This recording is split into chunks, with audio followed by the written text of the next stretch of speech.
पुष्यमित्र शुंग ही राम था। तो इस विषय में आपकी क्या प्रतिक्रिया है? क्या इसमें कितनी सच्चाई है? इस पे आप प्रकाश डालें। जी। जी, जी। तो सभी साथियों को जय भीम। और मैं ये बताना चाहूँगा, बहुत अच्छा प्रश्न है बेसिकली, क्योंकि ये एक ऐसा प्रश्न है जिस पे अब सभी लोग फँसे हुए हैं। अच्छे से अच्छा इतिहासकार भी हो या नॉर्मल पब्लिक भी हो। जो नॉर्मल पब्लिक है उनका तो कोई दोष नहीं है, क्योंकि उनको इतिहास जानने के लिए किसी न किसी इतिहासकार की मदद लेनी ही होती है। और जो हमारे लीडर्स हैं, हमारे जो एक्टिविस्ट हैं, वो उन लोगों की भी गलती नहीं है, क्योंकि वो भी कहीं न कहीं से इतिहास पढ़ते ही हैं। तो अल्टीमेटली ये जो मुद्दा है, मैं इसमें इतिहासकारों की गलती मानता हूँ। किसी भी एक्टिविस्ट का या कोई भी जो जो लोग भी इस बात को प्रचार करते हैं, जो एकेडमिक में नहीं हैं, तो उनकी कोई भी इसमें गलती नहीं है।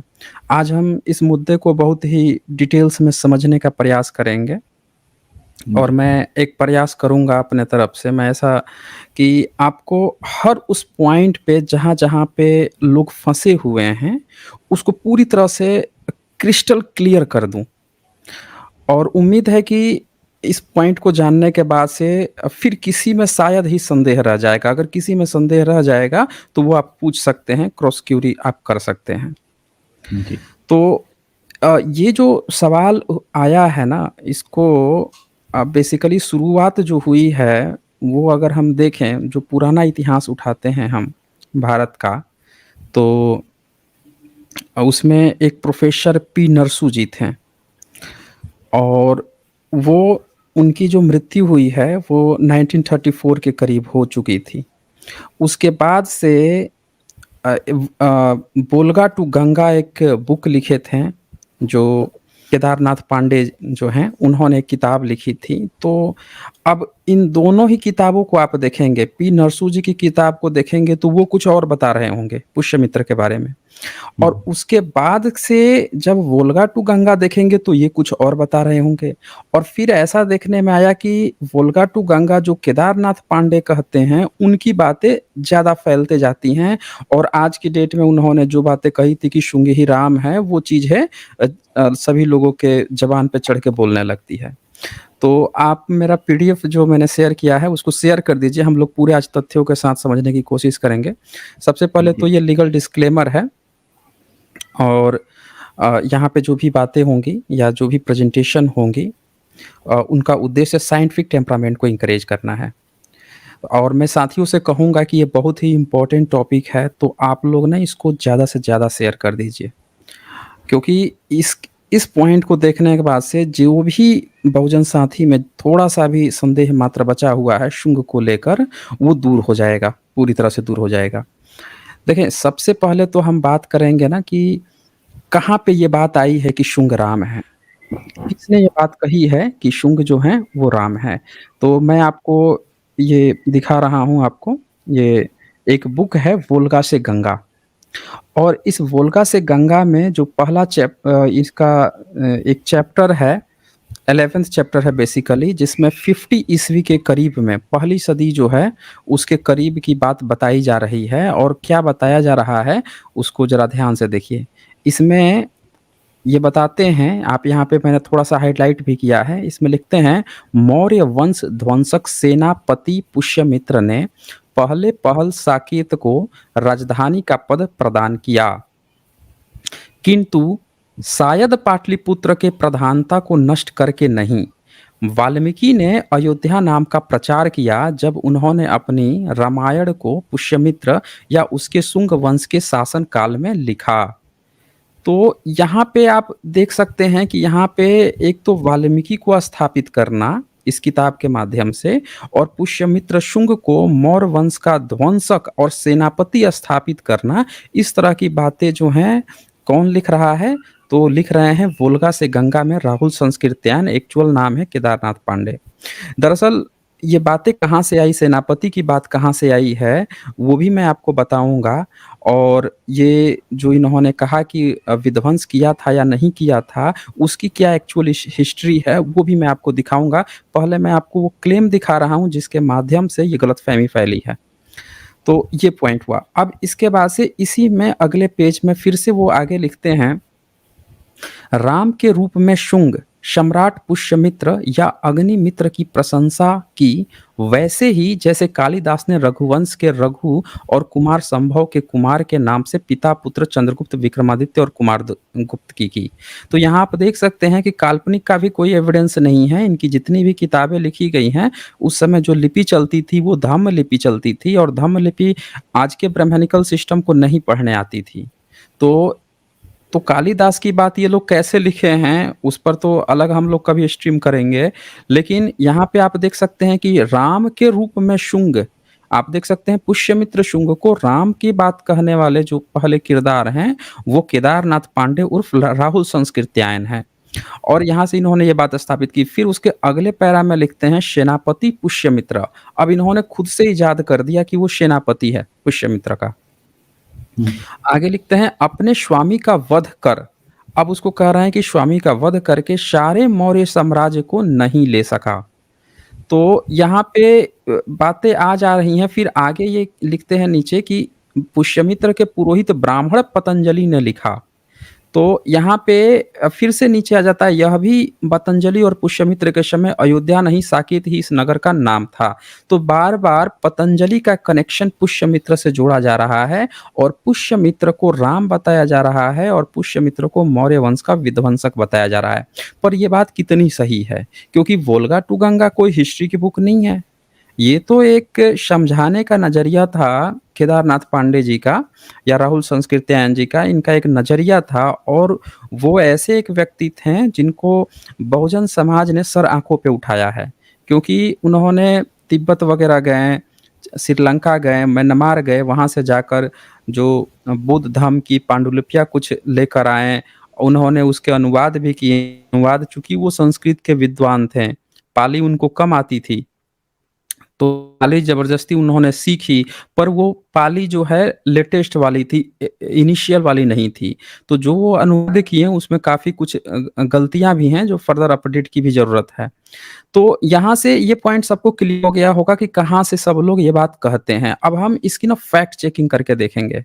हम इस बात को देखेंगे कि ये जो बात है इसमें कितना दम है। तो उसके लिए हम सबसे पहले तो उस पॉइंट को आ जाते हैं जो कनेक्शन उन्होंने पतंजलि के साथ जोड़ा है, वो एक बार कनेक्शन देख लेते हैं। तो वाल्मीकि की बात आई है, वो भी बात यहाँ से इस तरह से गलत हो जाएगी, क्योंकि वाल्मीकि जो हैं ईसा से पहली सदी में नहीं थे, कोई एविडेंस नहीं मिला है। पतंजलि, और उस समय क्लासिकल संस्कृत भी नहीं थी, वो अभी मैं आपको यहाँ से सबूत दे के पूरा प्रूफ कर दूंगा। फिर सवाल ये आता है कि जो वाल्मीकि ये पुष्यमित्र के जो पुरोहित है पतंजलि, उनका क्या एविडेंस है? तो वो भी हम देख लेते हैं कि क्या वो शुंग के समय में थे या नहीं थे। तो ये किताब है इत्सिंग की भारत यात्रा, अनुवाद किया है संतराम बीए जी ने, और जाति पातक तोड़ो आंदोलन के सबसे अग्रणी व्यक्ति में से एक थे संतराम बीए जी। बाबा साहब से इनका पत्राचार होता था, दोनों घनिष्ठ मित्र भी थे। तो अब यहाँ पे क्या होता है कि जब इस किताब को आप पढ़ेंगे तो इत्सिंग जो है भारत में 15 साल तक रहा था। वो 629 से आया था, 645 के करीब में रहा था, और अधिक ही हुआ। तो यहाँ भारत में रहा, उसने बहुत अच्छा स्टूडेंट था, यहाँ का एक टॉपर जो कहते हैं ना, मेरिट मतलब मेरिट वाला बच्चा, वो था जी। वो। तो उसने पढ़ा लिखा और लिखकर बहुत सी बातें बता के गया। अब क्या हुआ कि इसने इसमें जब आप पढ़ेंगे तो इस चैप्टर में इसने सूत्र लिखा है। सूत्र में उसने क्या लिखा है कि जो पाणिनि है उसने 1000 का सूत्र बना हुआ था 7th सेंचुरी तक। ये ध्यान दीजिएगा, यहाँ पे कई सारे ब्रेक्स टूटेंगे। संस्कृत की जो धारणा है पुष्यमित्र शुंग के साथ कि उसके समय में वाल्मीकि ने संस्कृत में लिखा, वो धारणा यहाँ ब्रेक हो जाएगी, क्योंकि जो पाणिनि का आज जो सूत्र अवेलेबल है उसमें 4000 सूत्र है। साथियों याद रखिए 4000 सूत्र है, और उस 4000 सूत्र में से मात्र 1000 ही सूत्र उस समय अवेलेबल थे, यानी कंप्लीट संस्कृत उस समय नहीं लिखी जा सकती थी। और आज के भी किसी ब्राह्मण से आप पूछ दीजिए कि अगर पाणिनि के 4000 सूत्र में से आधा कर दिया जाए, 2000 कर दिया जाए, या 1/4 कर दिया जाए 1000, तो क्या आप संस्कृत लिख पाएंगे? हाथ ही खड़े कर देगा, कभी कुछ ना लिख पाओगे तुम बिना 4000 सूत्र के। तो यानी कि संस्कृत उस समय डेवलप ही नहीं हुई थी। किस समय? तो 7th सेंचुरी में। ये कौन कह के जा रहा है? इत्सिंग यहाँ लिख के जा रहा है। और क्या कहता है कि वो महेश्वर देव, लोग ऐसा मानते हैं, यहाँ के लोगों का विश्वास है कि महेश्वर देव जो हैं उनको पाणिनि की हेल्प किए थे इस चीज को। यहाँ के लोगों का, भारत में लोग विश्वास करते हैं। महेश्वर देव कौन है? बुद्ध हैं। बोधिसत्व को महेश्वर देव कहते हैं। आप लंकावतार सूत्र पढ़ेंगे, बुद्धिस्ट की 5वीं सदी की किताब, जिसको बोधि धर्मन चीन लेके गए थे, चीन में अवेलेबल है वहाँ के वर्जन में। तो उसमें आपको पता चलेगा महेश्वर हो या ईश्वर हो या फिर विष्णु हो, ये सब बुद्ध के नाम थे उस समय। कोई ब्रह्मा विष्णु महेश उस समय नहीं होता था। ब्राह्मण संप्रदाय ही नहीं था 5th सेंचुरी तक।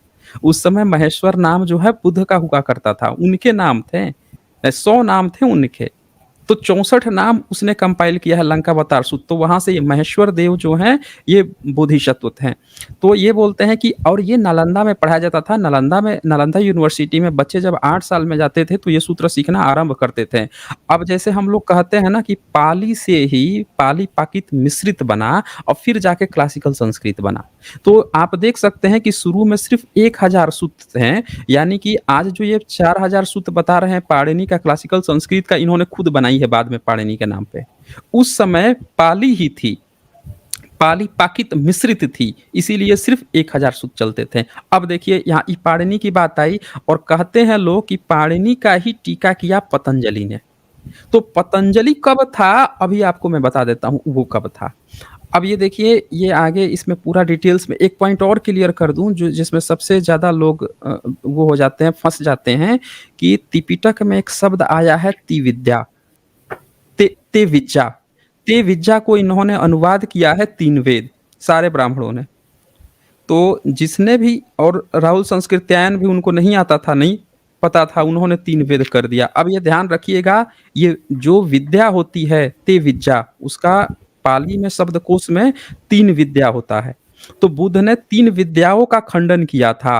वो 3 विद्या, अब इसके समय में टोटल कितने हो गए थे? 5 विद्या हो गए थे। तो वो 3 विद्या कौन थे? तो देखें, ये 2 नंबर सबसे नीचे आप चले जाइए, 2 नंबर ये क्या लिखता है? 5 विद्याएं ये हैं। शब्द विद्या, जिसको आज हम ग्रामर या व्याकरण कहते हैं, शब्द विद्या यानी व्याकरण और अभिधान रचना। दूसरा है शिल्प स्थान विद्या, यानी कि जो शिल्प, हाँ दूसरा ये शिल्प स्थान, तीसरा चिकित्सक विद्या, और चौथा हेतु विद्या, 5वां आध्यात्मिक विद्या। ये थी। तो इन इन 5 में से 3 बुद्ध के समय में होते थे, उन तीनों का खंडन करते थे। इन लोगों ने जबरदस्ती वेद घुसा दिया और सबने ये मान लिया कि हाँ बुद्ध के समय वेद थे, बुद्ध वेद का खंडन किए थे। लेकिन वो लोग जान नहीं सके, क्योंकि और जब नहीं जान सके तो आधी अधूरी हिस्ट्री बनती चली गई और लोग गलतफहमी में फंसते चले गए। लेकिन ये शुक्र मनाइए कि हमारे जो विश्वविद्यालय थे, यहाँ पे बच्चे जो हैं, चीन के बच्चे, कोरिया के, जापान के, विदेश के जो बच्चे हैं, पढ़ के गए थे। 600 हजार किताबें लाद के ले गए थे। उन किताबों को पढ़ने पर पता चल जा रहा है कि त्रिपिटक में उन शब्दों का क्या मतलब है। तो एक बात तो क्लियर हो जाइए, यहाँ से मैंने आपको 2 बातें क्लियर कर दी। वेद वाला पॉइंट कि वेद नहीं था। दूसरा पॉइंट कि पाणिनि जो है वो सिर्फ 1000 सूत्र थे 7th सेंचुरी में। सोच लीजिए 7th सेंचुरी में। तो क्लासिकल संस्कृत हो ही नहीं सकता था। अच्छा, अब इसके बाद से इसमें देख लीजिए 5 विद्या में से कहीं ऋग्वेद, यजुर्वेद, सामवेद, अथर्ववेद का नाम नहीं आया। यानी कि 3 विद्या जिसकी बात होती थी बुद्धिस्ट में, वो ये चीजें होती थी। इनके ऋग्वेद और यजुर्वेद, सामवेद, अथर्ववेद की नहीं विरोध होता था। अच्छा, अब 3 खिलों पर पुस्तकें, उज्जड़ भूमि, ये सारी बातें आ जाती हैं। अब वृत्ति सूत्र, काशिका वृत्ति, ये मैं क्यों आपको डिटेल्स बता रहा हूं, ताकि संस्कृत वाले पॉइंट से जो लोग फंसते हैं वहां पे कि संस्कृत था कि नहीं, वो पहले मामला पूरा क्लियर हो जाए। अब वृत्ति सूत्र, काशिका वृत्ति, ये क्या चीज है? तो जो पाणिनि के जो 1000 सूत्र थे, उन सूत्रों को एक्सप्लेन करने के लिए उसका टीका लिखा गया था, जिसमें 18000 श्लोक थे। अब ये 18000 जो सूत्र थे या 18000 जो श्लोक थे, इन श्लोकों को से एक्सप्लेनेशन होता था। और काशिका वृत्ति का निर्माण ही इसलिए किया गया था कि जितने बाहर से बच्चे आए, उसको ये पढ़ें, आप पढ़ के तब यहाँ की लैंग्वेज समझ जाएं, तब वहाँ पे पढ़ाई कर सकें। आज भी आप रसिया में जाइएगा तो रसिया अपनी डिक्शनरी पकड़ा देगा। जैसे जब भारत में लोग आते थे तो ये काशिका वृत्ति वृत्ति सूत्र काशिका वृत्ति पकड़ा दी जाती थी। ये देखिए नीचे वाला पैरा, बीच वाला जो पैरा है, यदि चीन के मनुष्य भारत में अध्ययन के लिए जाएँ, ये इत्सिंग लिख रहा है, तो उन्हें सबसे पहले व्याकरण के इस ग्रंथ का अध्ययन करना पड़ता है। फिर दूसरे विषय यदि ऐसा न होगा तो उनका परिश्रम फेंक दिया जाएगा। वे सब ग्रंथ कंठस्थ होने चाहिए। मतलब इस चीज़ को आप सीख लोगे तभी आप वहाँ पे पढ़ाई कर सकते थे। अब सवाल ये था कि ये जो काशिका वृत्ति था, ये किसका टीका था? तो सबसे पहले पढ़िए ऊपर के सूत्र यानी पाणिनि के सूत्र का टीका है। कौन? काशिका वृत्ति। यानी कि पाणिनि भी मॉन्क था, बुद्धिस्ट भिक्षु था और उसका टीका एक बुद्धिस्ट भिक्षु दूसरा कर रहा था। वो कौन था? तो इसका टीका करने वाला, काशिका वृत्ति का टीका करने वाले का नाम था जयादित्य। ये सेकंड पैरा पढ़िए। ये वृत्ति सूत्र पंडित जयादित्य की रचना है।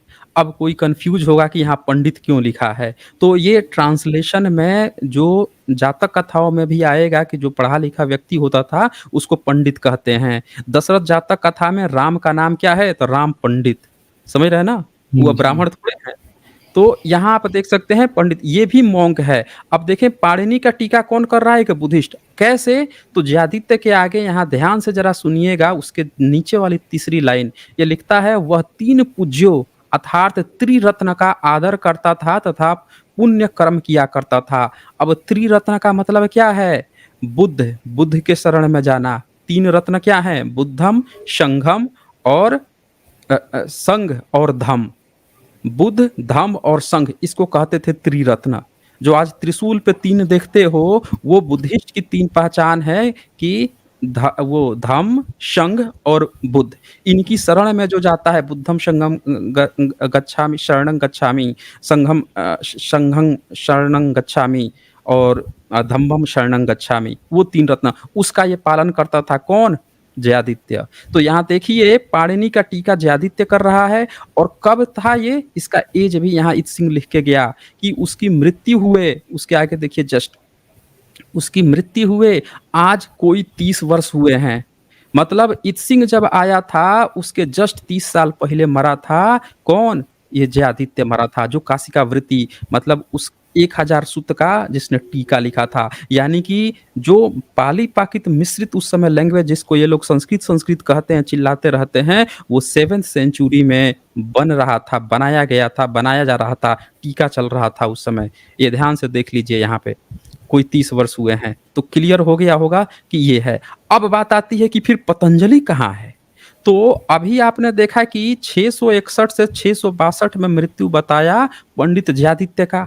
और पंडित जयादित्य ने कौन सी किताब लिखी? काशिका वृत्ति। तो काशिका वृत्ति के बाद से चूर्णी टीका लिखा गया। ये देखिए इत्सिंग ये भी लिख के गया अपने नोट्स में कि इसके अनंतर वृत्ति सूत्र पर चूर्णी नाम की एक टीका है। अब 18,000 श्लोक बनाया था।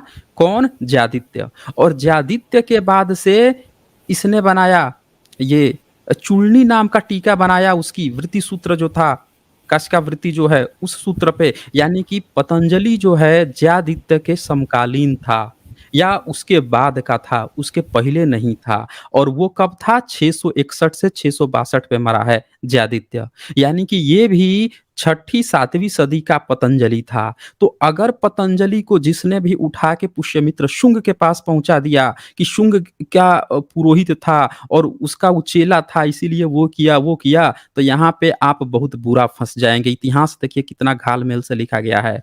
साथियों ध्यान दीजिएगा, इतिहास की छोटी-छोटी बारीकियां जो हैं अगर आप नहीं पकड़ पाए हैं तो जिन्होंने भी इतिहास लिखा है उन्होंने इतनी बड़ी-बड़ी गलतियां की हैं। यहाँ पूरी तरह से यहाँ पे आप साफ-साफ देख सकते हैं, यह पंडित पतंजलि की रचना है। कौन-सी? चूर्णी। इसमें 24,000 श्लोक हैं। 24,000 से पहले किसने किया? वृत्ति सूत्र। किसने? जयादित्य ने। 661 में मर रहा है, यानी उसके बाद ही तो पतंजलि ने किया ना। और क्या कह रहा है? और देखें इसमें नीचे भी लिखा है, पिछली मतलब उसी लाइन में लिखा है कि पिछली वृत्ति की व्याख्या करती है। यानी कि जो जयादित्य की रचना थी काशिका वृत्ति, उसी की व्याख्या कर रहा है। सबको क्लियर हो गया होगा कि 7th सेंचुरी में पतंजलि था। फिर उसके बाद से भृतृहरि शास्त्र आता है। ये भृतृहरि आज भी आप जाएंगे बिहार में तो लोग भतृहरि भतृहरि करके ऐसे कुछ गीत वीत गाते हैं। ये भी मॉन्क था, ये भी भिक्षु था। इसमें भी आप देखेंगे पढ़ेंगे तो इसने पूर्वलिखित चूर्णी का टीका किया। अब इस देखें बढ़ता जा रहा है, 25,000 श्लोक कर दिया। अभी पाणिनि का कितना था? देखिए देख लीजिए एक बार फिर से ध्यान से, 1000 सूक्त है पाणिनि का। क्या कहाँ गया ये? 1000 श्लोक था पाणिनि का। फिर इसके बाद से वृत्ति सूत्र में बढ़ा के टीका कितना किया गया? 18,000। कौन-सी सदी? 7th सेंचुरी 661-62 में ये ज्यादित्य मरता है, बुद्धिस्ट है। फिर इसके बाद से अब कौन आता है? अब पतंजलि आता है। पतंजलि जो है 24,000 बढ़ा के 18,000 को 24,000 कर देता है। टीका अपनी बनाता है, पतंजलि टीका। यानी ये भी 7th सेंचुरी का है और इसके बाद से भर्तृहरि आता है, ये और 1,000 बढ़ जाता है, यानी 25,000 का सूक्त का ये रचना करता है। और भर्तृहरि भी कौन है? तो यहाँ आप साफ-साफ यहाँ देख सकते हैं कि यहाँ पे लिखा हुआ है कि उसकी तीनों रत्नों अर्थात रत्न में अगाध विश्वास था। वह दूहरे शून्य का बड़ी धुन से ध्यान करता था। दोहरा शून्य का मतलब क्या होता है? जो आत्मा और धर्म जो होता है, इन दोनों को जो खारिज करता है। यानी कि वो बिना आत्मा, परमात्मा, बिना मतलब कि जो बुद्धिस्ट की जो बात करता है, शून्यवाद, उसकी ये बात कर रहा है। 3 रत्न मतलब बुद्ध, धम्म और संघ को मानने वाले ये लोग थे और ये लोग ग्रामर बना रहे थे नालंदा विश्वविद्यालय में। तो आप यहाँ से साफ-साफ एक बात समझ गए होंगे कि संस्कृत तब तक इजाद ही नहीं हुई थी, बल्कि वो अपने इनिशियल फॉर्म में थी और पाली के ही जो लोग थे, वही लोग उसको डेवलप कर रहे थे। तो इस 7th सेंचुरी की बात चल रही है, तो ज़रा सोचिए ईसा से 100 150 साल, 185 साल पहले अगर शुंग था, तो उसके समय में क्लासिकल संस्कृत कहाँ से आ गई? ज़रा सोचिए। और पतंजलि जो 7th सेंचुरी में जो इत्सिंग में 16 साल रिसर्च करके जो लड़का अपने नोट्स में लिखा है, उसको उठा के कैसे इन्होंने ईसा से 200 साल पहले शुंग के साथ फिट कर दिया, बिना किसी सबूत के, और उसके नाम पर महाभाष्य परोस दिया। साथियों, उसके नाम पर इन्होंने महाभाष्य परोस दिया। इसमें आप पढ़ेंगे तो इसको और आप डिटेल्स में देखेंगे तो इसमें लिखा भी हुआ है, जो चूड़नी है उसके नीचे 3 नंबर पर क्या लिखा है कि अ, हाँ, ये 1 नंबर चूर्णी का अर्थ है पीसना और उसका व्यवहार पतंजलि के टीका का नाम में होता है। निस्संदेह इसका संकेत पतंजलि के महत्वपूर्ण ग्रंथ महाभाष्य की ओर है। यानी कि वही जो 24,000 श्लोक की बात है। आज ये बहुत बड़ा हो गया है। आज 45,000 से ज़्यादा इसमें श्लोक है, इसको भी बढ़ा दिया गया है पतंजलि को। ये सारा चीज़ जो एक आपसे कहते हैं ना मिलावट, इन सब लोगों ने बुद्धिस्ट विश्वविद्यालय जलाए जाने के बाद खुद से सब चीज़ बना-बना के थोप दिया कि वो उनका है, उनका। उस समय था ही नहीं ओरिजिनल चीज़। मतलब उस समय इनिशियल फॉर्म था, प्रोटो फॉर्म। और आगे इसमें देखें तो अ, ये नीचे वाला 3 नंबर कहता है, इस वास्तविक नाम त्रिपदी है, इसमें महाभाष्य के प्रथम 3 पादों की ही विस्तृत व्याख्या है। यानी आज सोच लीजिए, आज 12 से ज़्यादा 24 पद हैं महाभाष्य में। एक बार देख लीजिएगा, मतलब ज़्यादा पद हैं, मुझे जहाँ तक याद है शायद 12-12 24 पद हैं। तो उसमें से मात्र 3 ही पद थे 7th सेंचुरी में। यानी कि ये सारा चीज़ बाद में इन्होंने बनाया है, तब जाके क्लासिकल संस्कृत बनी है और ये आज हम लोगों पर थोप रहे हैं कि इनके पिताजी लोग जो हैं, जब बुद्धिस्ट साम्राज्य था तभी बैठे हुए थे। आप देख सकते हैं बुद्धिस्टों की ही चीज़ को उठा-उठा के बढ़ाया गया है बाद में। तो ये पूरा कन्फ्यूज़न दूर कर लीजिए कि शुंग के समय में किसी भी तरह का कोई संस्कृत था, नहीं था। ये बुद्धिस्ट के ये सारे भिक्षु लोग थे। अब आ जाते हैं इसके बाद से चक्कर क्या है। तो अब ये जो बात मैंने कही है, तो जो जो इनका क्या नाम है, राहुल संस्कृत्यायन जो अभी क्लेम कर रहे थे, पुष्यमित्र शुंग को राम बना रहे थे और मौर्य वंश का हत्यारा, उनसे जस्ट पहले एक लेखक थे पी लक्ष्मी नरसू। और पी लक्ष्मी नरसू जी जो प्रोफेसर थे, वो यूनिवर्सिटी के प्रोफेसर थे। बाबा साहब उनकी बड़ा रिस्पेक्ट करते थे। बाबा साहब से कोई पूछता था कि भाई बुद्धिज्म को जानने के लिए कौन सा ग्रंथ पढ़ें, तो बाबा साहब कहते थे कि यही पी लक्ष्मी जी का जो किताब है ना, इसेंस ऑफ बुद्धिज्म, उसको आप पढ़ो। उसी का एक चैप्टर, 13 चैप्टर हैं उनमें, उसमें से एक चैप्टर है जाति का एक अध्ययन। उस जाति के एक अध्ययन का आप शुरू में देख लीजिए, तो उसमें क्या लिखा है कि पुष्यमित्र के वंश का अंत उसके अंतिम राजा की मृत्यु के साथ हो गया, जो अपने ब्राह्मण मंत्री वासुदेव के षड्यंत्र का शिकार हुआ। यानी ये भी पुष्यमित्र जो है ना, ये मान जी। रहे हैं कि पुष्यमित्र के साथ किसी ने षड्यंत्र किया था, अब वो ब्राह्मण था। मतलब ये लोग उस समय ये सोचते थे ऐसा ये लोग कि ब्राह्मण बहुत पहले से है, तो अब उसको भी जो कणव वंश था ना, ये लिखते हैं वासुदेव ने कणव वंश की स्थापना की।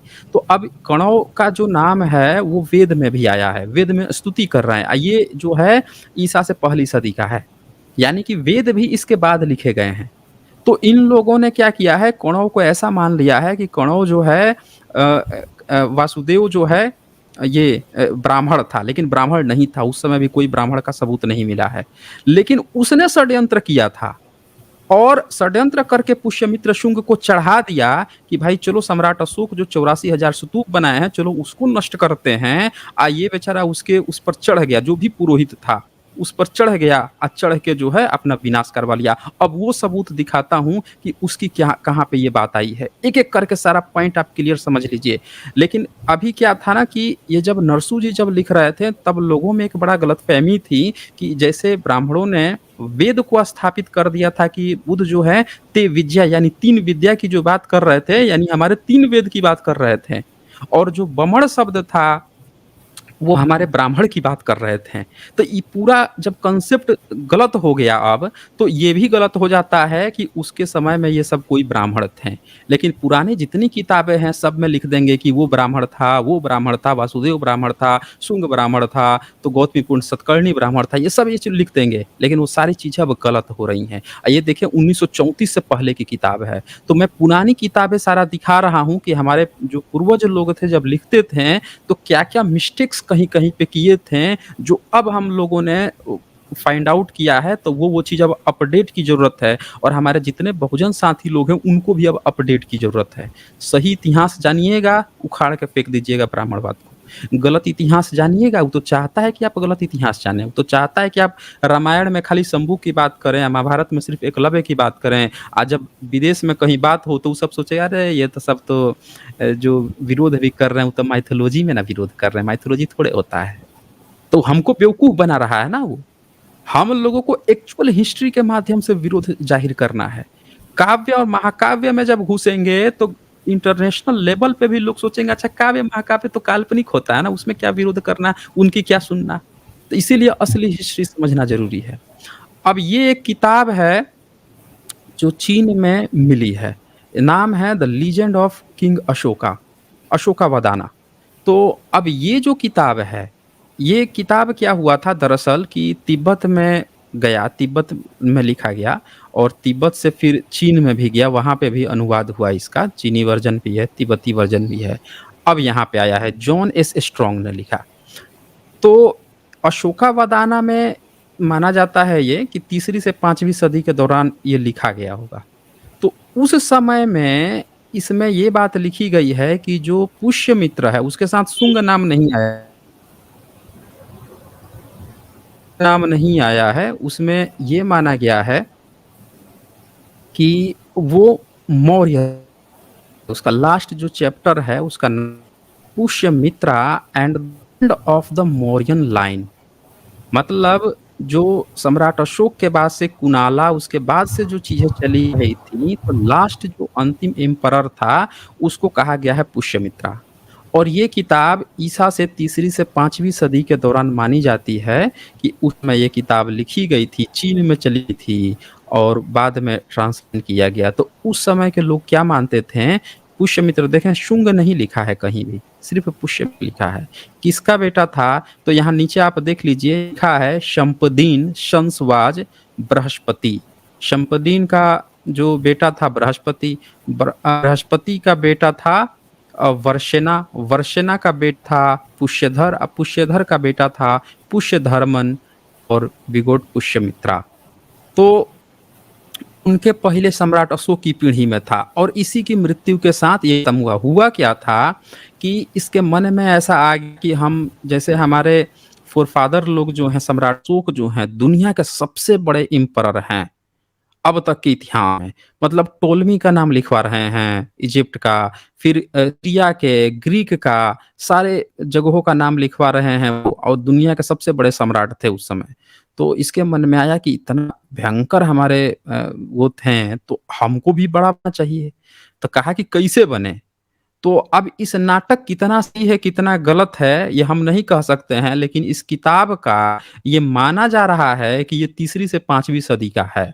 तो ये किताब क्या कह रही है कि वो शुंग जो है, इस चक्कर में कि हमको बड़ा बनना है, तो इसके जो मंत्री था, मिनिस्टर से जब पूछा, तो एक मिनिस्टर ने क्या सलाह दिया कि आप जो है ना, ऐसा ही 84,000 आप भी बनवा दीजिए। तो फिर सब कह रहे हैं कि ये जब वो तो वही का हो जाएगा जो आपके सम्राट, फिर लोग उन्हीं को याद करेंगे कि सबसे पहले ही बनवा के गए थे। तो जी। अब इसमें क्या लिखता है कि आगे उसको ये चढ़ा दिया कि एक काम कीजिए, आप तोड़ दीजिए। लोग आपको याद करेंगे ना कि इन्होंने 84,000 स्तूप तोड़ दिया था। तो अब क्या हुआ कि तोड़ने भी जाता है बाकायदे, इसमें लिखा हुआ है। इस बुक जब आप आगे देखेंगे, तो इसमें ये इधर लाइन से लिखा हुआ है, पूरा दिखाया गया है। फिर ये क्या करता है कि जाता है भिक्षुओं के पास और कहता है कि तुम लोग ना ये सारे स्तूप खाली कर दो, हमको ना इसको तोड़ना है। तो वो सब नहीं मानते हैं, कहते हैं कि हम तुम्हारी बात थोड़े सुन लेंगे, तुम बड़का तिसमरखा बन गए, तुम तोड़ रहे, तुम्हारी इतनी हिम्मत। तो एक दो जगह तलवार लेके भी पहुंच जाता है। एक मोंक भीतर बैठा रहता है, तलवार लेके पहुंच तो जाता है लेकिन मार नहीं पाता है, हालत हवा उसकी खराब हो जाती है, भाग जाता है, भाग खड़ा होता है वहां से। तो इन दोनों में लड़ाइयाँ चलते रहती हैं। उसके बाद से क्या हुआ कि इसी में लास्ट में, ये लास्ट पॉइंट है, इसमें क्या लिखते हैं कि now king Pushyamitra always had behind him as his bodyguard a very big yaksha. अपने बॉडीगार्ड के रूप में एक यक्ष को रखता था। यक्ष जो है बड़ा ताकतवर होते थे। He was so strong that the king was never beaten. अब वो कभी भी मारा नहीं जा सकता था। जो पुष्यमित्र शुंग जो है, पुष्यमित्र शुंग तो है, इसमें है ही नहीं नाम, पुष्यमित्र नाम है।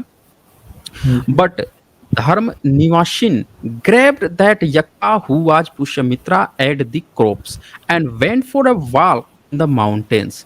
अब क्या करता है कि एक धर्मष्ट निवासिन जो था वो भी यक्ष था। तो इन लोगों को लास्ट में ये आ गया कि बहुत विनाश कर रहा है हम लोगों का बुद्धिज्म, जो वो है सम्राट अशोक के स्तूप जो है उसको नष्ट कर रहा है। तो चलो हम क्या करते हैं कि इसको ना खत्म करते हैं। तो यहाँ पे अब क्या होता है कि वो लोग Pushyamitra then fled south to the great ocean. अब साउथ की तरफ वो भाग रहा था। बट देयर इज यक्षा केमिशा took up a great mountain and set it down on the top of Pushyamitra, his troops and his chariots। यहाँ पे दिखाता है पूरा एक पहाड़ की तरह से चीज उठा के फेंक देता है, उनकी ना होना सब खत्म हो जाती है। तो ये ड्रामा जो है, जो किताब है, वो इस बात को यहाँ पे दिखाती है, जिस फॉर्म में दिखाती है कि उसने अपना खुद विनाश अपने बौद्धों से पंगा लेकर अपने को मरवा लिया था। यहाँ पे नहीं दिखाया गया है कि शुंग जो है वो उसने राज किया और राज करके बौद्धों को मारा काटा और वैदिक धर्म की स्थापना किया, ऐसा कुछ नहीं है। बस यहाँ पे क्या बात आई है कि लास्ट में कुछ ज्यादा ही महान बनने के चक्कर में ये अपने ही बुद्धिस्ट लोगों से पंगा ले लिया, अब मारा गया था। ये कहानी कहती है। और लास्ट पॉइंट क्या कहता है, with the death of Pushyamitra the Mauryans lineage come to an end. मतलब उसके ही मृत्यु, पुष्यमित्र के मृत्यु के साथ मौर्यन एम्पायर जो है खत्म ही हो गया। ये बात आई है यहाँ पे। तो ये बात तो यहाँ पे आती है कि पुष्यमित्र ने बौद्धों से पंगा लिया, मार काट मचाया, बौद्धों ने उसको मार के खत्म भी कर दिया, ये बात आती है। पर ये कहीं भी नहीं बात आती है कि पुष्यमित्र कोई ब्राह्मण था, कोई सेनापति था, कोई राम का अवतार था, या इसका कोई दरबारी जो है वो कोई पुष्यमित्र, वो पतंजलि था, या कोई ब्राह्मण था। तो यहाँ से साफ साफ आप देख सकते हैं कि हमारी हिस्ट्री जो बुद्धिस्ट ही किताब है, अशोकावदान तो बुद्धिस्ट की ही किताब है, तो इसी को डिस्टोर्ट करके अब बाद में किस तरह से इन लोगों ने गेम खेला हम बहुजनों को फंसाने के लिए। इस गेम को फंसाने का कारण क्या था कि सारे बहुजन पुष्यमित्र शुंग को ब्राह्मण मान लें, समझ रहे हैं ना, और जी। सब लोग एक्चुअल ब्राह्मण जहां से दोषी है उसको छोड़ के अब पुष्यमित्र को गाली देने लगे। मतलब अपने ही मौर्य को बहुजन अपने ही किसी नायक को गाली देना शुरू कर दे, समझ रहे हैं ना। जी, जी। मतलब एक्चुअल शत्रु का नाम ही न ले इतिहास में कि कौन था, कौन खत्म किया, क्या किया, उसका नाम। जैसे शंकराचार्य है, ये वैष्णव मत का जो वो है, ये रामानुजाचार्य है, इन लोगों की बात ही न चले, सब लोग शुंग ने बर्बाद कर दिया। शुंग कौन है, तो मौर्यंस है। बुद्धिस्ट किताब कह रही है। तो ये बात हमने अभी स्क्रिप्चर्स के माध्यम से दिखाई, संस्कृत के माध्यम से दिखाई।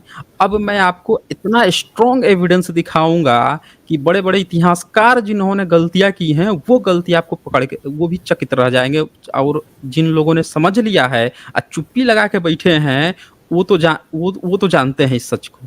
पर जो लोग नहीं जानते हैं, कभी वहाँ नहीं पहुँच पाए हैं, उनको मैं आर्कियोलॉजिकल एविडेंस सब कुछ दिखाता हूँ। वो देख लीजिए कैसे हम लोगों को मूर्ख बनाया गया है। तो मेरे ख्याल से गौतम जी आपको कुछ कहना हो इस पर तो बताइए, फिर मैं आर्कियोलॉजिकल एविडेंस कुछ दिखाऊँगा। जी, जी। बस यही कुछ प्रश्न हमने नोट किया था जिसका जवाब आपने पहले ही दे दिया। पूछने लायक तो कुछ बच नहीं रहा, जितने बेहतर तरीके से आप प्रेज़ेंट कर रहे हैं चीज़ों को, तो कुछ पूछने लायक तो बच ही नहीं रहा है। हालाँकि अभी कमेंट देखने पे ये पता चल रहा है कि कुछ लोग पुष्यमित्र सुंग को बुद्धिस्ट राजा, कुछ लोग ब्राह्मण कह रहे हैं। इस पे थोड़ा-सा और क्लियर करिएगा। हाँ, इसको मैं और क्लियर कर देता हूँ, आर्कियोलॉजिकल एविडेंस की तरफ बढ़ते हैं, शायद जी, उससे उन लोगों में जो गलतफ़हमी है, वो दूर हो सके। जी, इसके बाद से अब भारत सरकार जो है, वो अपना इंस्क्रिप्शन का बुक जो है, वो अपने ऑफ़िशियल गवर्नमेंट के माध्यम से भी दे रही है। और डीसी सरकार यानी कि दिनेश चंद्र सरकार जो हैं, वो उनके द्वारा इन्होंने बड़ा अच्छा से एडिट किया है, जितने भी जो इंस्क्रिप्शन हैं उसको। तो किताब का नाम है select inscription bearing on Indian history and civilization volume 1। इसमें से मैं आप लोगों को एक्चुअल इंस्क्रिप्शन जो शुंग के नाम पर प्रचारित किया गया है, क्योंकि स्क्रिप्चर का बात जो है स्क्रिप्चर तक ही रह जाती है, जब तक कि उसके आर्कियोलॉजिकल एविडेंस की बात ना करें। तो अब सवाल आता है कि जब नरसू जो हैं वो कह रहे थे कि पुष्यमित्र शुंग के साथ ही उल्टा एक ब्राह्मण ने धोखा दे दिया और उसका धोखा दे के कब्जा कर लिया उसके उस पे, ये बात हुआ। तो सवाल ये आता है कि उनके बाद पुष्यमित्र को ही क्यों वो बना दिया गया, विलेन बना दिया गया? भाई नरसू जी तो ये बात तो कन्फर्म थे। 1934 में जब वो मृत्यु होती है, उससे पहले वो इस बात से कन्फर्म थे कि शुंग जो है, वो वैदिक वैदिक नहीं स्थापित किया है, बल्कि उसके साथ किसी ने ब्राह्मण ने धोखा दिया है। लेकिन उसके बाद देखिए कि पूरा ब्राह्मणों ने सारा चाहे चाहे लेफ्ट के हों, चाहे राइट के हों, सबने मिल के और क्या किया कि ब्राह्मण पे जो बात आ रही थी, तो उल्टे शुंग को ही ब्राह्मण बना के और काल्पनिक ब्राह्मण बना के उस पे ही सारा चीज़ लपेट दिया। अब ये इंस्क्रिप्शन का प्रमाण देखिए यहाँ से कैसे इनकी पोल खुलती है। ये 2 अभिलेख आपको दिखाते हैं। ये लोग आर्कियोलॉजी के नाम पे 2 अभिलेख दिखाते हैं और ये एक दिखाते हैं अयोध्या स्टोन इंस्क्रिप्शन ऑफ धाना। ब्रैकेट में यहाँ लिखा है देवा, यानी कि देवा शब्द वहाँ नहीं था, मिट गया था। इन्होंने इन लोगों को ऐसा लगा कि यहाँ पे देवा होना चाहिए, तो इन्होंने साथ में जोड़ लिया और अब इसको कहते हैं धाना देवा का अयोध्या इंस्क्रिप्शन। और इसको ये लोग क्या बताते हैं कि संस्कृत का इंस्क्रिप्शन है। हालाँकि ये इंस्क्रिप्शन टूटा-फूटा हुआ है, इसका कोई वो है नहीं, मौजूद नहीं है, टूटा-फूटा हुआ है। तो ये एक इंस्क्रिप्शन है। अब इसको जब आप इन्होंने लिखा है, तो ये कहाँ मिला है? Ayodhya, Faizabad district UP. तो यहाँ लैंग्वेज आप नीचे देखेंगे, लिखा है संस्कृत इन्फ्लुएंस्ड बाय प्राकृत। अब ज़रा सोचिए, जिस इंस्क्रिप्शन को दिखा के अयोध्या में कि अयोध्या में संस्कृत का इंस्क्रिप्शन मिला है, ये प्रचारित कर रहे हैं, उसको भारत सरकार जो है, जो भारत के सबसे बड़े ये कहे गए हैं इंस्क्रिप्शन पे जो काम डीसी सरकार, भारत सरकार इनका अपना ऑफिशियल पेज पे लगाई हुई है। वो क्या कह रहे हैं कि कंप्लीट संस्कृत नहीं है, ये मिश्रित वाला है, जो बुद्धिस्ट यूज़ करते थे, जैसा मैंने आपको दिखाया 7th सेंचुरी में वो। और क्या लिखे हैं आगे? इन्फ्लुएंस्ड बाय प्राकृत, यानी कि अगर इनका कोई वेद या वैदिक कल्चर होता, तो ये जो लिखा हुआ इस पर है, वो संस्कृत इन्फ्लुएंस्ड बाय वैदिक संस्कृत होना चाहिए था। लेकिन क्या आ रहा है यहाँ पे? संस्कृत इन्फ्लुएंस्ड बाय प्राकृत आ रहा है। अब बताइए, यानी कि ये जो उस पर लिखने की बात आई है, वो प्राकृत में थी और थोड़ा बहुत संस्कृत मिलने के चांस ये लोग बता रहे हैं, क्योंकि वो टूटा-फूटा हुआ है। देखा जैसे आपने यहाँ पे देवा अलग से जोड़ा गया है। तो यहाँ से साफ-साफ देख सकते हैं कि कंप्लीट संस्कृत नहीं है। अच्छा, कौन-सी सदी का है? तो लिख रहे हैं कि स्क्रिप्ट किसका है? तो ब्राह्मी यानी धम्म लिपि है, जो बुद्धिस्ट लिपि होती है, धम्म लिपि होती है, वो लिपि है और 1st सेंचुरी एडी की है। अब ज़रा सोचिए दोस्तों, जो अयोध्या धनादेव का इंस्क्रिप्शन दिखा के ये लोग पुष्यमित्र कर रहे हैं, वो कौन-सी सदी का है? पहली सदी का। और पुष्यमित्र कौन से सदी में था? ज़रा सोचिए, तो वो था ईसा से 185 साल पहले। कितना अंतर आ गया? 185 साल का उधर अंतर आ गया, इधर 50-100 साल का ले लीजिए, जोड़ लीजिए। 250 साल, 300 साल का अंतर आ रहा है दोस्तों। इतना गैप का बाद का, अब बताइए इस शुंग का कैसे हो सकता है? इसमें शुंग नाम ही नहीं है। और पुष्यमित्र नाम से तो बहुत सारे राजा हुए ना। अरे सम्राट अशोक की जो बेटी थी, उनका नाम क्या था? उनको भी तो लिखता है ना संघमित्रा। हालाँकि मित्रा है नहीं, उस समय मित्ता लिखा जाता था। मित्ता, त ता, मित्ता। तो ये भी पुष्यमित्ता होगा। ठीक है ना? तो ये क्या इन्होंने यहाँ पे लिखा है कि ये प्राकृत से इन्फ्लुएंस्ड है। क्यों? क्योंकि यहाँ ग्रामर का भी गलती है। अभी दिखाता हूँ, सारा एक-एक चीज़ खोल दूँगा मैं पूरा। ये लोग संस्कृत कह के उससे जो जोड़ रहे हैं कि शुंग का है, नहीं है। देख लीजिए फर्स्ट सेंचुरी एडी लिखा है।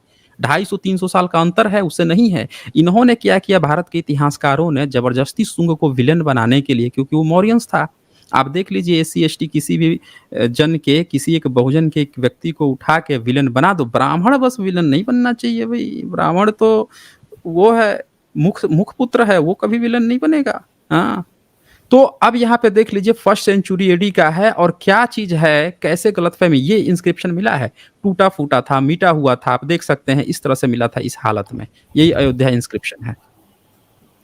अब ये देखिए इनका इनका जो क्या यहाँ पे लिखा हुआ है, एक्चुअल में ये क्या लिखा हुआ है। ये लिखा है यहाँ पे कि संस्कृत इन्फ्लुएंस्ड बाय प्राकृत, ब्राह्मी मतलब धम्म लिपि में लिखा है फर्स्ट सेंचुरी एडी। टेक्स्ट क्या लिखा है, तो कोशलाधिपेन द्विर्श्वमेध याजिनः सेनापतेः। अब सेनापतेः जो उसमें लिखा है, डार्क में नहीं लिखा है, यानी कि ये बनाया गया है। ये थोड़ा-सा गड़बड़ था, इसको बनाया गया है। जो बोल्ड में है वो मिले हैं, वो लिखा हुआ मिला है, लेकिन जो ज़बरदस्ती का बनाया गया है, वो इस उसमें लिखा रहेगा डार्क मतलब अनुमानित तौर डार्क। पे। हाँ, अनुमानित तौर पे ऐसे हुँ, हुँ। रहेगा। और जहाँ पे डॉट-डॉट लिखा है, यानी कि वो बिल्कुल ही गायब है, उसको अनुमानित भी नहीं किया जा सकता। आगे लिखा है पुष्यमित्रस्य सस्टेन, आगे लिखा है कौशिकी, यानी ये भी अनुमानित है। पुत्रेण, ये भी अनुमानित है। धन मिला है, आगे कुछ नहीं मिला है, तो उसको इन्होंने देवा कर दिया है। उसके आगे दूसरी लाइन लिखा है धर्मराज्ञा, यानी ये भी ज़बरदस्ती गेस करके बनाया गया है। आगे पितुः, उसके आगे फल्गु देवस्य, ये लिखा हुआ मिला है। केतन कारितम, तो कारित भी मिला के बनाया गया है। अब देखिए ध्यान से ज़रा समझिए ये क्या चीज़ है। इसमें शब्द आया है, ये जो कहाँ गया ये? हाँ, पुष्यमित्र। पुष्यमित्र में आधा स जो आया है, SHA वाला जो स आया है, षटकोण वाला जो स आया है, तो इसका पहला में ये डिस्क्रिप्शन में लिखते हैं कि श shows beyond doubt that the record cannot be much earlier than the first century AD। पहली सदी से पहले का ये हो ही नहीं सकता। ये दूसरा पॉइंट क्या देते हैं, Pushyamitra horse sacrifice is refer to in the Mahabhashyam. अब यहाँ से देखिए कितना बड़ा एक घपला यहाँ से खुलने वाला है। ये लोग क्या कहते हैं कि यहाँ द्विर्श्वमेध याजिनः को ये लोग दिखाते हैं कि अश्वमेध यज्ञ किया था, 2 बार किया था। दयानंद सरस्वती से जब आप पूछेंगे कि अश्वमेध का मतलब क्या होता है, तो वो कहेगा अश्वमेध तो, अश्व तो परमात्मा का नाम है, और हुँ। अश्व का तो मतलब घोड़ा, वो नमक भी होता है। ये घोड़ा की बात ही नहीं हुई है। दयानंद सरस्वती सीधे-सीधे मुकर गया। जब अश्वमेध की बात आई तो उन्होंने अपना ऋग्वेद भाष्य भूमिका लिखा, अश्वमेध को सीधे-सीधे खारिज कर दिया कि अश्वमेध मतलब घोड़ा का बलि-वलि होता ही नहीं है। तो एक ब्राह्मण जो है अपने पूरे वेद में अश्वमेध को ही खारिज कर गया कि अश्वमेध मतलब बलि ही प्रथा नहीं है। ये तो हुई एक बात। दूसरी बात कि इन्होंने जो पुष्यमित्र को जो हॉर्स सैक्रिफाइस की इन्होंने बात लिखी है, ये कहाँ से रेफरेंस उठाए हैं, तो महाभाष्यम से। और महाभाष्य किसने लिखा था? पतंजलि ने। अब देखें यहाँ पे गड़बड़ी क्या हुई है। महाभाष्य से इन्होंने अश्वमेध उठा लिया, और महाभाष्य पतंजलि के नाम पे, और पतंजलि को इन लोगों ने क्या लिख रखा है कि ये पुरोहित था। किसका? तो पुष्यमित्र शुंग का। इसीलिए अश्वमेध यज्ञ हुआ था, इसीलिए उसने अपने महाभाष्य में लिखा है। पर मैंने इसीलिए शुरू में आप लोगों को इत्सिंग का नोट्स दिखाया कि वहाँ पे महाभाष्य जो है वो 7th सेंचुरी में भी जो 12 या 24 जो पद हैं उसमें से सिर्फ 3 ही पद की रचना हुई थी 7th सेंचुरी तक, वो कंप्लीट ही नहीं है। आप पतंजलि 7th सेंचुरी का था, तो 7th सेंचुरी की तुलना आप ईसा की पहली सदी से कर ही नहीं सकते हैं। उसके समकालीन था ही नहीं। तो यहाँ से ये जो डिस्क्रिप्शन है कि अश्वमेध याजिनः का जो ये कर रहे हैं कि अश्वमेध यज्ञ करवाया था और घोड़े का बलि चढ़वाया था, ये संभावना ही पूरी तरह से खारिज हो गई। इसका अर्थ जो ये लोग लगा रहे हैं वो ही खारिज हो गई, क्योंकि इसका अर्थ आप संस्कृत की तरह नहीं लगा सकते हैं। इस पर इन्फ्लुएंस ऊपर देख लीजिए, इन्फ्लुएंस प्राकृत का है, तो प्राकृत से आप इसका मतलब निकालेंगे और प्राकृत में जो याजिनः का मतलब अलग है, मेध का मतलब अलग है, कहीं बलि है ही नहीं उसमें। ये बिल्कुल ही जो नैरेटिव सेट किया गया है, इसीलिए मैं सारे पॉइंट्स को एक-एक करके दिखा रहा हूँ, ताकि जिन लोगों ने भी किस-किस तरह से कड़िया जोड़ के जो स्थापित किया है इतिहास, उसकी एक-एक पॉइंट को देखना। जो रिसर्च कर रहे हैं, विशेषकर जो हिस्ट्री पे पीएचडी कर रहे हैं, उनके लिए पूरा थीसिस में काम आ सकता है, इसको थीसिस बना सकते हैं इस पे, इसको संशोधन के लिए। आगे देखिए अब इसमें ग्रामेटिकल मिस्टेक क्या है। 3 नंबर देखिए, इसमें लिखा है कि संस्कृत यूजेज वुड रिक्वायर पुष्यमित्रातम, यानी वहां पे अब ध्यान से देखिए, यहाँ पे पुष्यमित्रस्य लिखा है। अगर ये संस्कृत का है तो यहाँ पे क्या होना चाहिए था, यहाँ पे होना चाहिए था पुष्यमित्रातम, ग्रामर के अनुसार। तो हुँ। यानी कि वो संस्कृत के ग्रामर को फॉलो ही नहीं कर रहा है ये इंस्क्रिप्शन, जिसको ये संस्कृत संस्कृत कह रहे हैं। तो इसीलिए और फिर क्या कहते हैं, but the language of the record is influenced by Prakrit. अब ये सीधे सीधे कह रहे हैं कि लैंग्वेज जो है वो प्राकृत से इसीलिए है क्योंकि ये फॉलो ही नहीं कर रहा संस्कृत का ग्रामर। आगे लिखते हैं the interpretation sixth brother of Pushyamitra is out of the question. अब वो उसका सिक्स ब्रदर है, छठा ब्रदर है कि सेनापति क्या है, इन लोगों ने इसमें जो शब्द था यहाँ पे सेनापति, इन्होंने जो गेस करके बनाया था, यही सब देख दुख के, और जो केदारनाथ पांडे उर्फ राहुल संस्कृत्यायन थे, वो क्या सोच लिए कि सेनापति होगा पुष्यमित्र है, अब बात उसी की चल रही है, यही बृहदत्त का सेनापति रहा होगा और इसी ने अश्वमेध यज्ञ कराया होगा, इनकी हत्या करवा दिया होगा। लीजिए कितने भोले-भाले उस समय। मतलब कुल मिला के कहा जाए तो यहाँ से मटेरियल उठा के और कुछ अनुमान लगाकर एक किताब लिख दी। ये वो लोग फेल हो गए इस बात को सोचने में कि ये पहली सदी का है, जिससे आप कह रहे हैं कि 250-300 साल बाद का ये इंस्क्रिप्शन है, इसका अर्थ क्या है वो भी सारा भूल गए और सब चीज़ जो है अपने हिसाब से गपोड़ लिए। तो यहाँ से आप अब देखिए चौथा नंबर, वी मे हैव धन देवेन धन देन धन केन। जो धन शब्द है तो देवा देवा लगाए हैं, पर वहां पे तो बहुत आगे देवेन भी हो सकता है, देन भी हो सकता है, केन भी हो सकता है, नंदिना धन नंदिना, धन भूतिना, धन मित्रेण, धन दतेन, धन दासेन, कुछ भी हो सकता है। तो ये इस तरह की बातें इसमें आई हैं और इस तरह से आप देख सकते हैं कि जो अयोध्या का इंस्क्रिप्शन पर जिन लोगों को भी डाउट था, यहाँ पे मैंने पूरी तरह से क्लियर कर दिया है। आगे बढ़ते हैं, अब एक दूसरा ये लोग इंस्क्रिप्शन दिखाते हैं। जब ये बात आती है कि क्या वो बुद्धिस्ट था? अब तो भाई मौर्यंस था, पिताजी जब बुद्धिस्ट थे तो बेटा तो बाय डिफॉल्ट बुद्धिस्ट हो गया। तो अब हुँ। एक दूसरा ये लोग इंस्क्रिप्शन दिखाते हैं जो मध्य प्रदेश का है और भरहूत का है, और उसको दिखा के बताया जाता है कि इसने तोरण द्वार बनवाया था और वहां पे पुष्यमित्र नाम ही नहीं आया है, वहां पे शुगन नाम आया है और वो पाली पाकित का है। ये देख लीजिए, Bharhut Buddhist pillar inscription of the time of Shungas, इन्होंने लिख दिया कि शुंगा का टाइम है, शुंगे का टाइम का है। तो यहाँ नीचे देखिए लैंग्वेज प्राकृत लैंग्वेज है, यानी कि ये संस्कृत का लैंग्वेज ही नहीं है।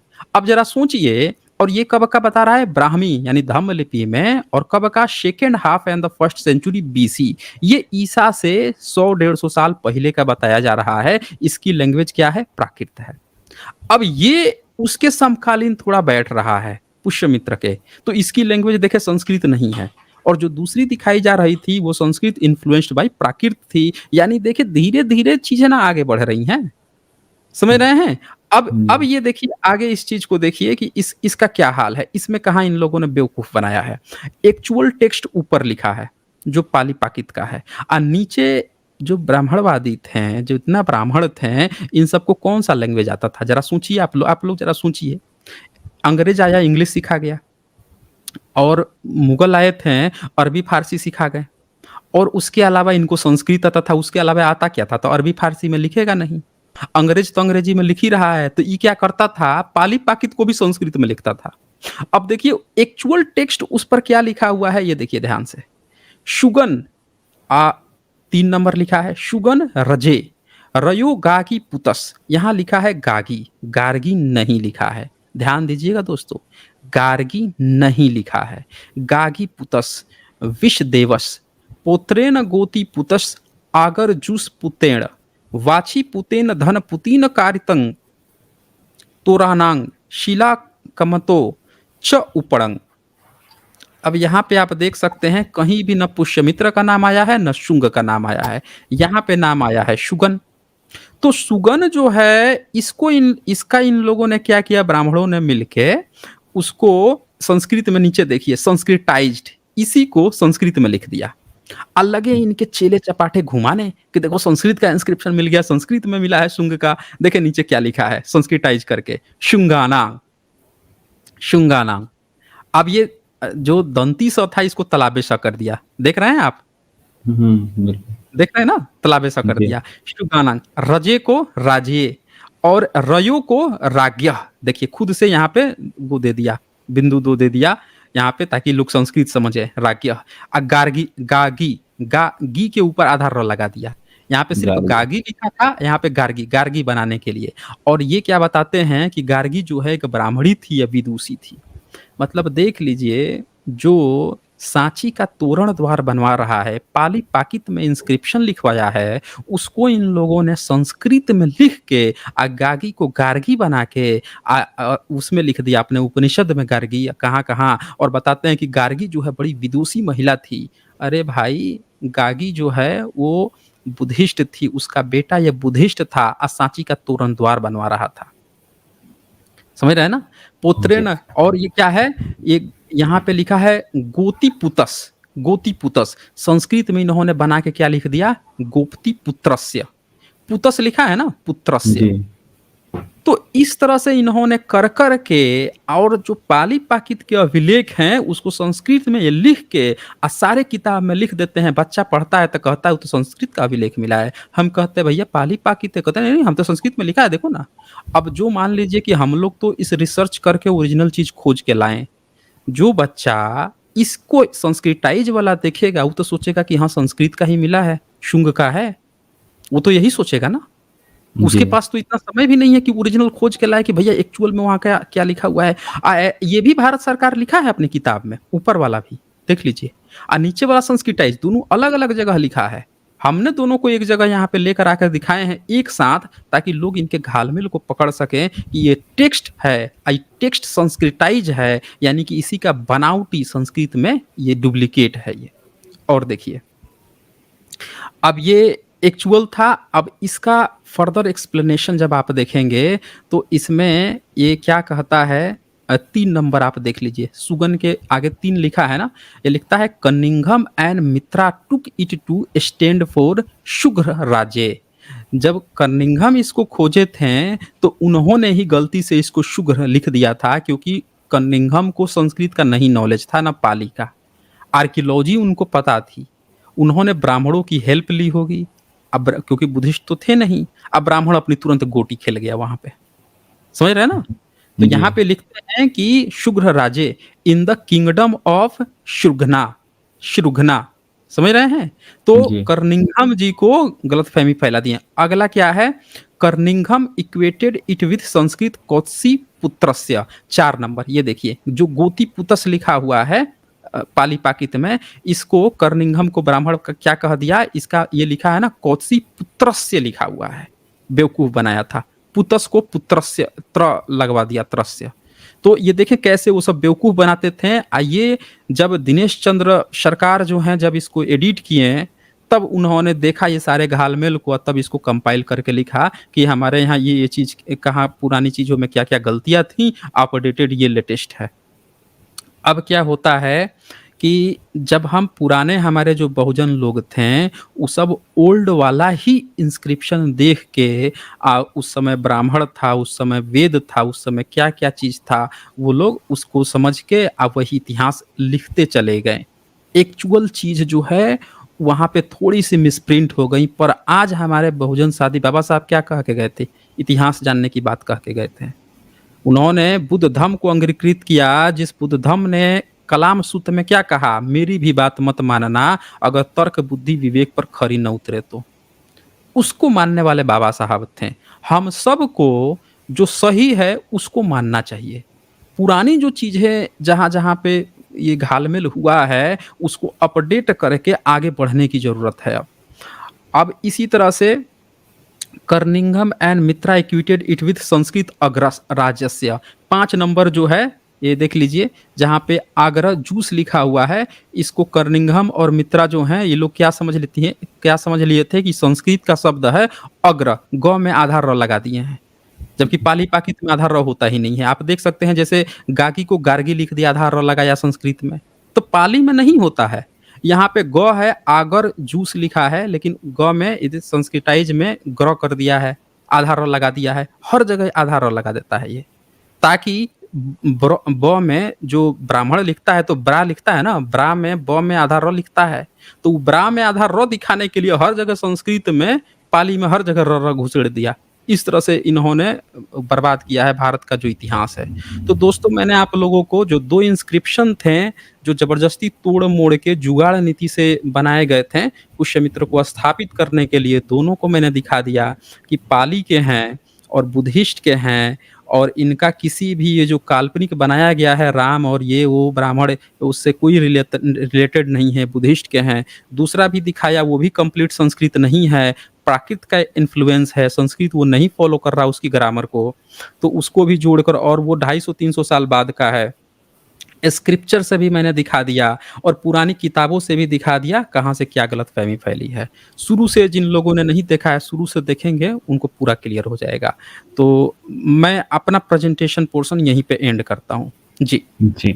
सर, मैं चाहूँगा कि प्रेज़ेंटेशन में तो आपने सारी जो भी प्रश्न हमने नोट कर रखा था या मैं आपसे पूछना चाह रहा था, और जो भी सवाल लोगों के मन में उमड़ते हैं पुष्यमित्र शुंग को लेकर, 1 घंटे के प्रेज़ेंटेशन में उसका समुचित जवाब आपने दे दिया है। तो मुझे नहीं लगता कि किसी प्रकार का कोई प्रश्न लोगों के मन में उभर रहा होगा। लेकिन मैं चाहूँगा कि जितनी सारी बात आपने बताई, 2 क्वेश्चन मैं चाहूँगा संक्षेप में, ताकि लोगों को ज़्यादा समझ में आ जाए तुरंत, कि पुष्यमित्र शुंग क्या ब्राह्मण थे या बौद्ध थे? इसको संक्षेप में सर एक बार फिर से प्रस्तुत करें, ताकि जो लोग हैं वो समझ सकें एग्ज़ैक्ट। जी, पुष्यमित्र शुंग कहीं से भी किसी ने भी उसको ब्राह्मण नहीं लिखा है। उसको ज़बरदस्ती जो है ब्राह्मण बीच में प्रचारित करने का प्रयास किया गया, ताकि बहुजन जो है आसानी से उससे नफ़रत करना सीख ले। जो बुद्धिस्ट टेक्स्ट हैं, उसमें उसको मौर्य का अंतिम राजा बताया गया है, जो अपने ही मौर्य राजाओं के खिलाफ किया, अपने ही जो बुद्ध के स्तूप 84,000 स्तूप जो सम्राट अशोक ने बनवाए थे, उसको तोड़ने के प्रयास में, और बुद्धिस्ट लोगों से ही मार खा गया, खत्म हो गया, उसकी डायनेस्टी खत्म हो गई, ये बात ज़रूर आई है। पर वो ब्राह्मण था या वैदिक स्थापित किया, इसका कुछ भी रिलेशन नहीं है, और वो बाय डिफ़ॉल्ट बुद्धिस्ट था, ये ज़रूर साबित हुआ है। जी। जी। और एक सवाल और यहाँ से उभरता है कि ये अयोध्या की जब बात आती है, तो क्या साकेत ही अयोध्या थी? क्योंकि ये संदर्भ इसी से जुड़ा हुआ है, इस पे क्या कहेंगे? देखिए, अयोध्या शब्द बहुत नया है, बहुत ज़्यादा नया है, और ये शब्द जो अयोध्या जो शब्द है, आप अगर थाईलैंड चले जाएँगे, आप बुद्धिस्ट देशों में जाएँगे, तो वहाँ अयोध्या नाम से कई लोगों ने अपनी राजधानी बना लिया था, कि अयोध्या हमारी राजधानी है। तो ये शब्द भी बुद्धिस्ट का था, लेकिन जब वाल्मीकि रामायण जब बाद में लिखा जाता है, तो उसमें जो अयोध्या नाम प्रयोग किया गया, तो ये एक काल्पनिक नाम था, इसका कोई लोकेशन नहीं था। अयोध्या का कोई भी लोकेशन नहीं था। दशरथ जातक कथा जो है, उसका जो राम है, वो बनारस का राजकुमार है। बनारस नाम या काशी नाम इसलिए इस्तेमाल होता था क्योंकि बुद्ध ने पहली जो शिक्षा दी थी, सारनाथ, काशी, वही एक ही जगह है, वहीं पे दी थी। इसीलिए हर जो राजा था, राजा का नाम जो है, वहीं से जोड़ा जाता था उस जगह से। तो वो था। इन लोगों ने जब वाल्मीकि रामायण दशरथ जातक कथा को एक्सटेंड करके लिखी, अलंकावतार सूत्र में, जिसमें रावण जो है एक बुद्धिस्ट राजा है और वो बुद्ध से ज्ञान ले रहा है, उपदेश ले रहा है। इन दोनों को मिक्स किया और जो सीता जो बहन थी राम की दशरथ जातक कथा में, उसको उनकी बीवी बना दिया और ये जो लंकावतार सूत्र में जो बुद्धिस्ट राजा रावण है, उससे उसका अपहरण करवा दिया। एक फर्जी काल्पनिक कहानी इन्होंने रामायण परोस दी। उस रामायण में ये सारी चीज़ें आ गई, अब काल्पनिक अयोध्या आ गया, एक काल्पनिक लंका आ गया। तो यहाँ से ये चीज़ें आई हैं, अन्यथा साकेत ही नाम उसका रहा है। जी।